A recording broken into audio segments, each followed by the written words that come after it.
Hello, Walter. Hi, Larry. Welcome to London. Yes, and New Orleans and everybody at the Mixed Conference worldwide.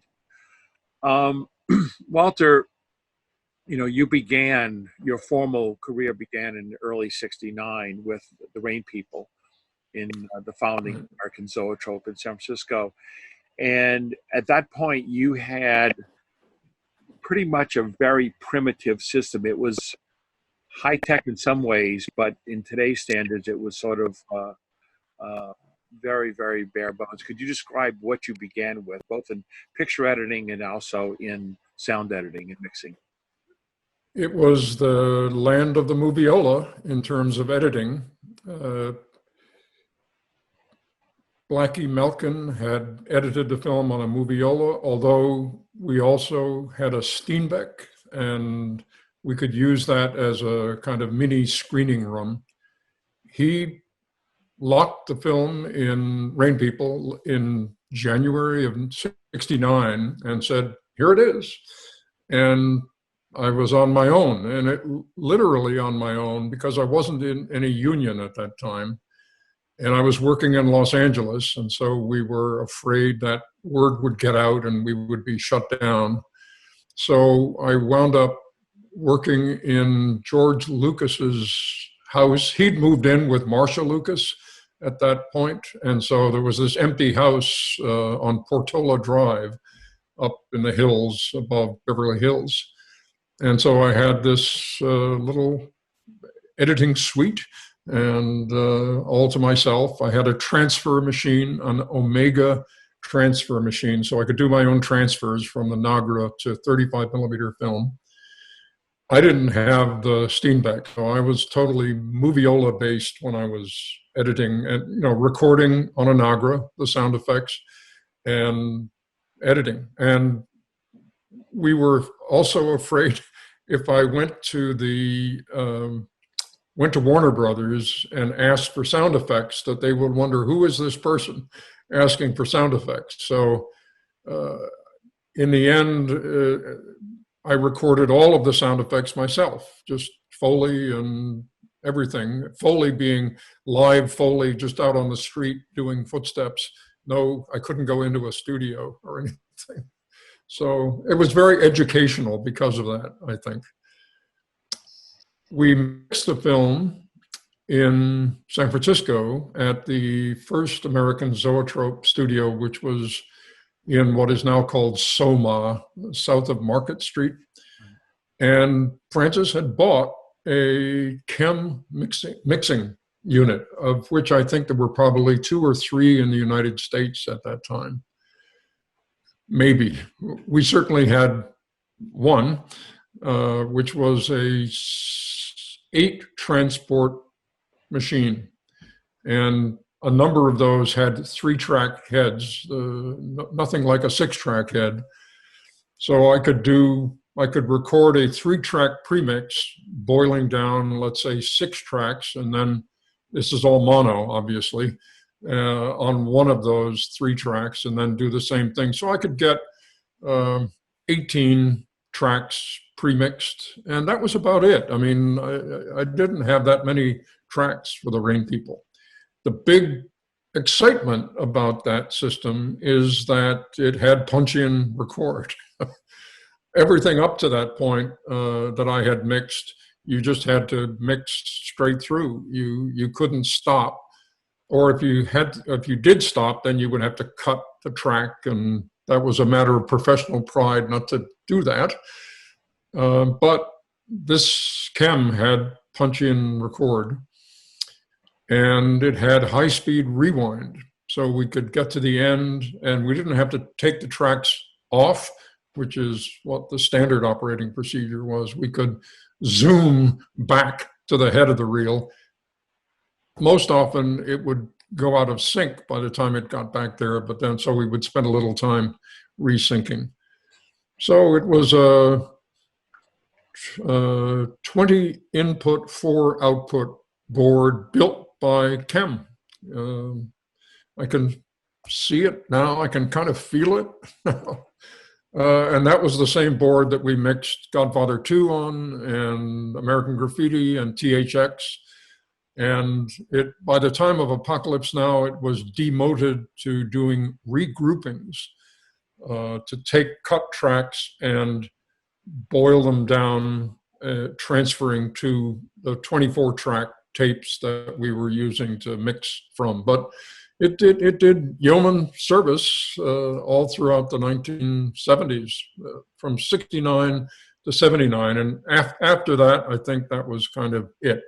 I think it was given to a film school or something in Stockton, California, where God knows it may still be there.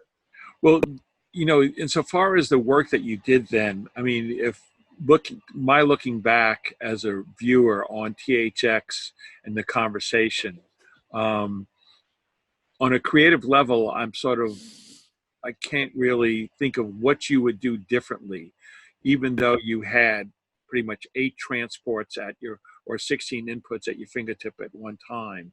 And can you look back now and think, well, if I had, Pro Tools mixing in a box with 500 tracks, that it creatively would have been better? Or do you think, as far as like the Beatles recording the 4 tracks, you brought so much to it without having to delay any decisions?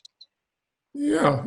I think one of the founding pillars of Zoetrope was that the person who cut the sound effects would also mix the sound effects, because this was the beginning of what we would call the prosumer revolution, and because of the transistor. So that when you didn't have that, when sound effects editors would be cutting tracks and they would be being mixed by somebody else, there were so many variables that editors, and still to this day it happens, but very much then, you would try to cover your ass by covering everything in case the director said, "Can we have a little fly sound here?" So that multiplied all the tracks. When you have the sound designer, we didn't call it that then, but when you have the person who has the concept of the sound, cutting the tracks and then mixing the tracks alone, I mean, it was just a one-person mix, all of those films, THX, Graffiti, Rain People, Conversation, were all one. It was just me at the board. You don't need as many tracks because you know what you're doing, so that was the motto was be bold, have an approach, do it, stick to it, and that's the mix. And so I don't think, when I listen to those films, of course I know that they were mixed 50 years ago, but I don't think, if we only had, and I think that's the reason. It's just if you go in with a concept behind what you're doing, then it's as straightforward as it can be. Right. Well, with Apocalypse, the board went from, oh my God, from 16 to 28 inputs, but it was automated. Right. and it was 6-track stereo, which was a whole nother thing. And you spent 7.5, 8 months mixing it. So with Apocalypse, how did you take towards that big leap in many ways, but it was a small leap in some other ways? Yeah, it was terrifying, because instead of 16 tracks to pre-mix, there were 256 tracks, and this was all film, except the cut tracks would be regrouped into 24 tracks.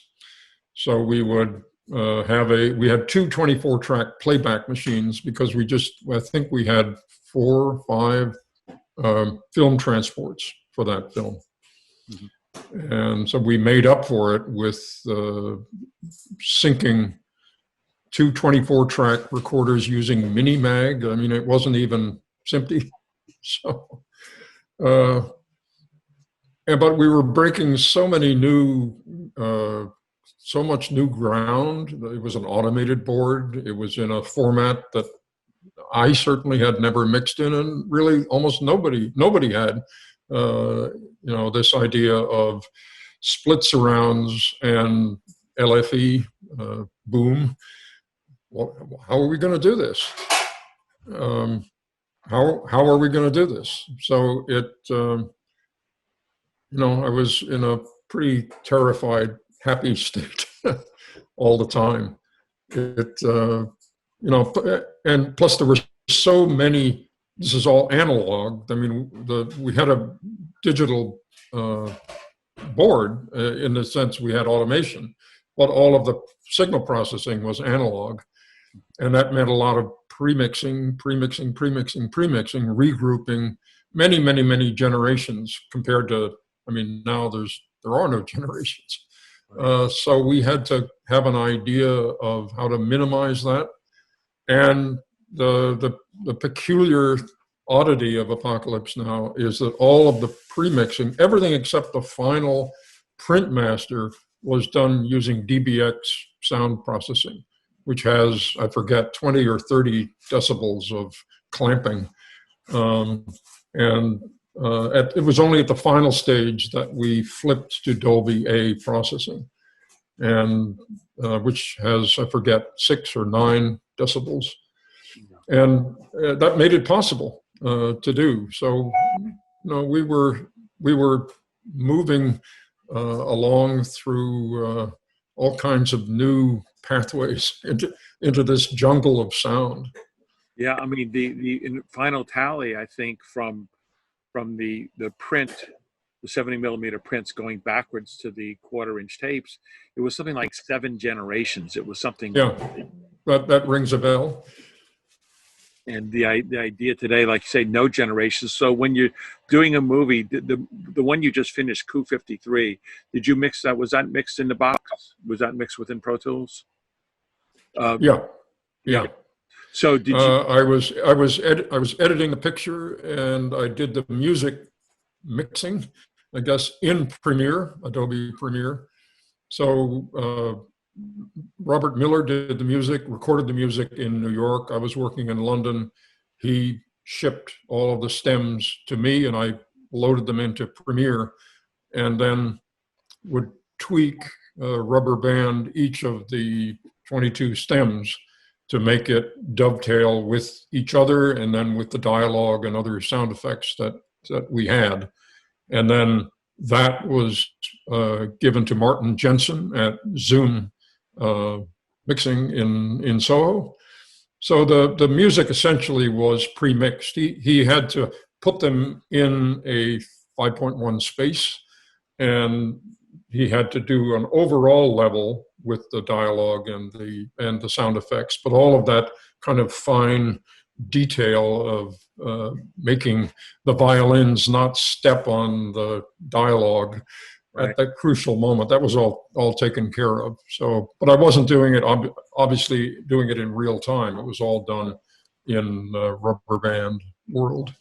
Right. How do you feel about that issue? Because as you said, punch-in was fairly new. I mean, when you started, so many things were either new or didn't exist, like hitting rewind and going back. I think many people looking at this don't understand that throughout until the early 70s, it was uncommon that you would hit stop and rewind and listen. When you hit stop, everything had to be rewound off the head, placed back on a start mark, and then you would start again at the beginning, and not at high speed. So it's an abstract concept. So how do you term, the advantages of that, and the fact that you're it's just so much easier, and it gives you a chance to, in a sense, to lay more decisions. Yeah, it's easier, but it's relentless, because there's no, you hit a button and you're back at the beginning. In the old days, and I mean, already the chem was eating into that because we had this spool feature. But in the old days, and it went really throughout the whole 1970s, there was the ping pong table. And so at the end of a reel, you would say, okay, take it back to heads.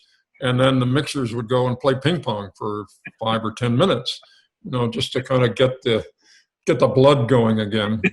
And it's significant that the ping pong table in mix rooms is an extinct species because of the instant access to every single track and instant access to wherever you want to be in the film at that point, however many geologic layers you want to drill down into the sound to just add a little more something to that little squeak.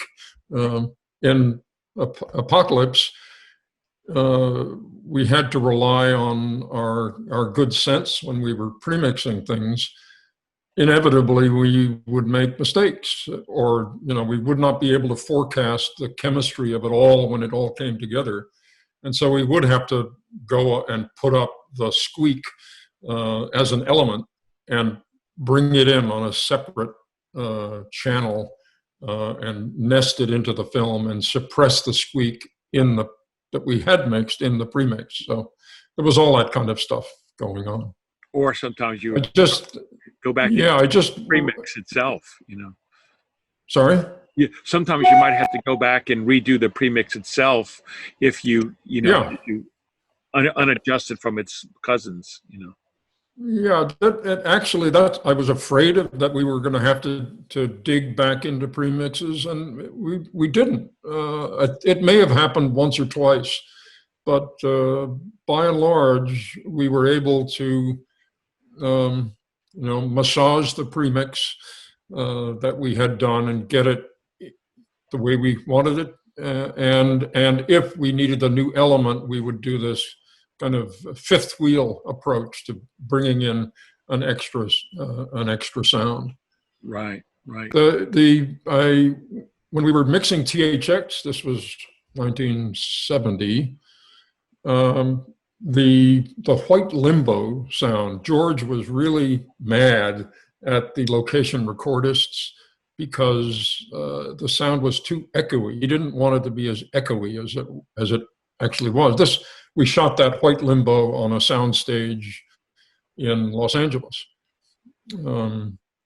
which is used for car commercials and other things where you just want a pure white background with no corners. And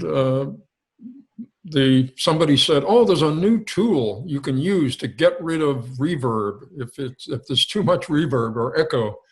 And what it was a very primitive form of gating. Right. And clearly it didn't work. It obeyed Murch's second law of technology, which is works best when you need it least.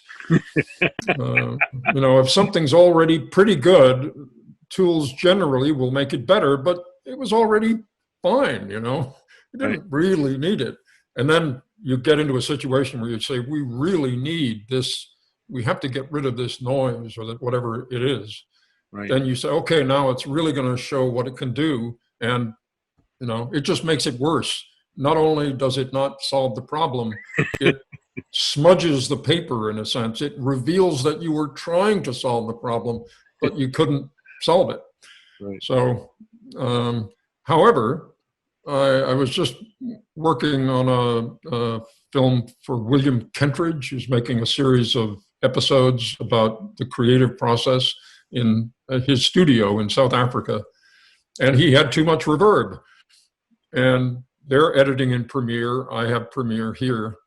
And I brought it in and I was looking and I thought, oh, this is new. And it's a de-reverber as part of the package with Premiere. Yeah. And I tried it out and it's great. It breaks Murch's second law. It actually does what it's supposed to do. And you can really fine tune it where it doesn't. I mean, it's a very sophisticated AI gate. And you can kind of see it working. They have a graphic display on it. But you can, tune it where, okay, it sounds natural. There's still some reverb, but it doesn't have that kind of ringing quality that the original track had. So here we are 51 years later, and what I had hoped for back in 1969 has finally come to pass. And it come to pass inside not just sound, but in your picture editing system too. Yeah, I mean, the all picture editing systems really now are picture editing and mixing systems. Right. They're not quite as sophisticated as Pro Tools, but that distance is getting narrower. And finally, there will be, what is it called, the breakthrough. Finally, ultimately, it's all going to be one thing. You won't go back and forth from one system to another. Right. Right. How do you feel about the issue of 5.1 with Apocalypse was brand new. It sort of took off from Dolby's baby boom system, but with the stereo surrounds, that was a big addition and a dedicated subwoofer track. The current iteration of Atmos and the number of tracks that you can have, the number of speaker channels. How do you view that insofar as the continuum of the progress, or maybe lack thereof, with technology over the past 40 years since Apocalypse? Yeah, it definitely challenges. The more tracks you have behind the viewers, the more challenging it is for the film experience. Ultimately, if everything becomes VR, then it's not going to be an issue. But the whole problem of editing in VR, VR as it stands right now, there are no cuts in it. And so my feeling is that a very heavily articulated back channel, 64.2 or whatever it is with Atmos, it gets weird when you have an ordinarily edited scene going back and forth from one character to another character. If you make something like the opening 17 minutes of Gravity, then it's fine because there are no cuts, and that weird thing of where am I? Am I behind the person who just talked? Am I in front of that person? Right. When you cut, is not there. I mean, the classic example recently is Roma in the bedroom scene between the maid and her karate boyfriend, where when you're looking at the girl, the guy's voice comes from behind, and when you're looking at the guy, the girl's voice comes from behind. And personally, that gives me the shivers. I just,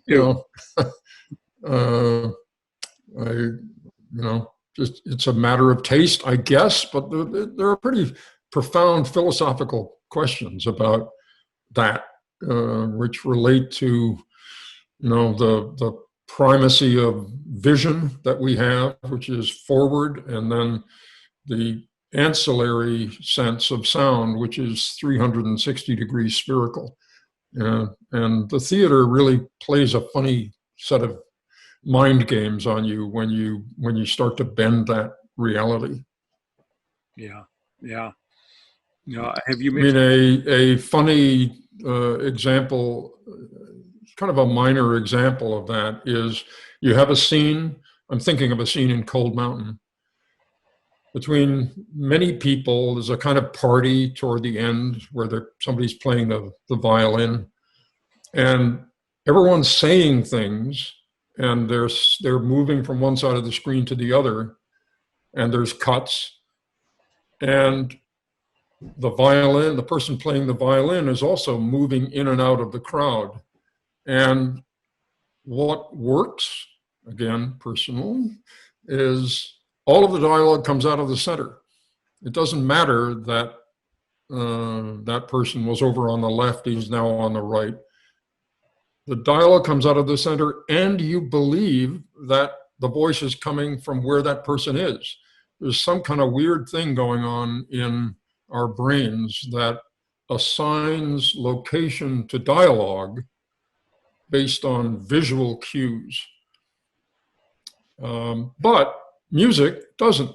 And so we had to pan the violin here and there, but the voice was coming out of the center. So you had the weird thing of the violin is coming out of the left and the person's on the left, but their voice is coming out of the center, and you believe that it's all coming out of the left.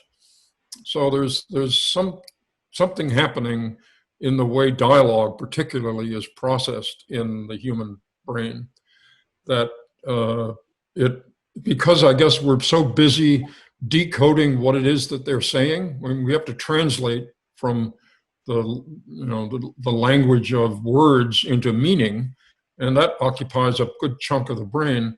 And it probably says, I'm too busy right now to bother about location, so I will assign location to the eyes. Wherever the eyes are, I will assign origin of that sound to that place.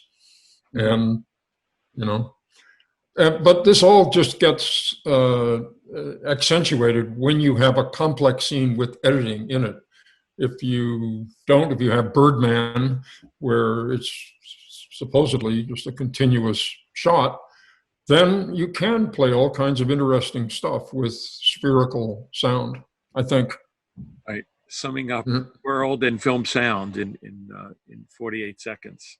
The trauma of the arrival of sound on film for people who thought about these things deeply, Siegfried Kracauer and others, Bela Balázs, was that silent film was just getting into this really interesting novelistic style where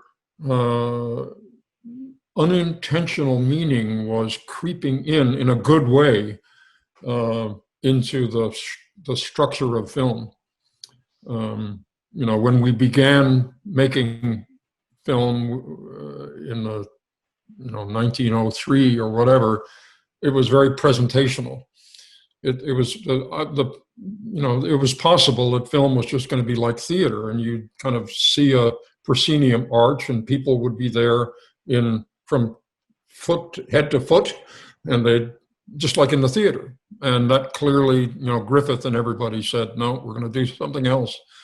That matured, and by the late 20s, it was getting to a really interesting place. And then sound came along, and the people who were upset by that felt that sound made everything presentational again because of the technical difficulties of it at the time. Right. But as sound matured, and it's still maturing, sound is the vehicle par excellence of how you get unintentional harmonic meaning into a film. It can be a kind of Greek chorus that the actors who are doing their own stuff, body language says one thing and the words say something else. Actors exploit that difference.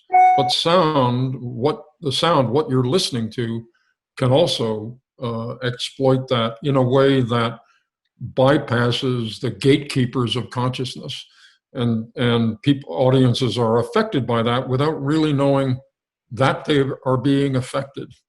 They will ascribe their feelings to something visual because a third of the brain is dedicated to processing visual information, and a 30th of the brain is dedicated to processing sound. So there's no chance for sound to kind of stand toe to toe with picture, just in terms of the hardware, the meatware that's up here. Sound picture is preeminent, but sound has this incredibly powerful ability to modulate what is being seemingly presented frontally by the camera and by vision. Yeah. And the more we can find different ways to exploit that, the better. And my ideal for the audience experience, whether it's in a real theater, maybe they'll come back someday, or the home theater, is that when you watch a film, you are being hypnotized lightly.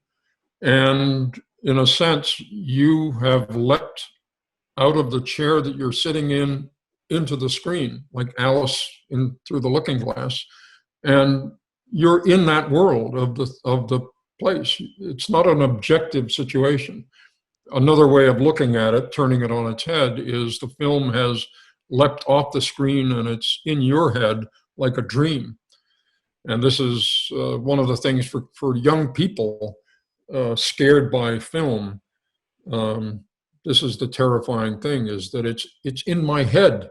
I can't get it out, and that's why they duck down below the chairs in a movie theater, because I don't have control over it. So that there's, when the mother tries to comfort a scared child, there are two places where the mother will say, "Don't worry, dear, it's only a dream," or "Don't worry, it's only a film."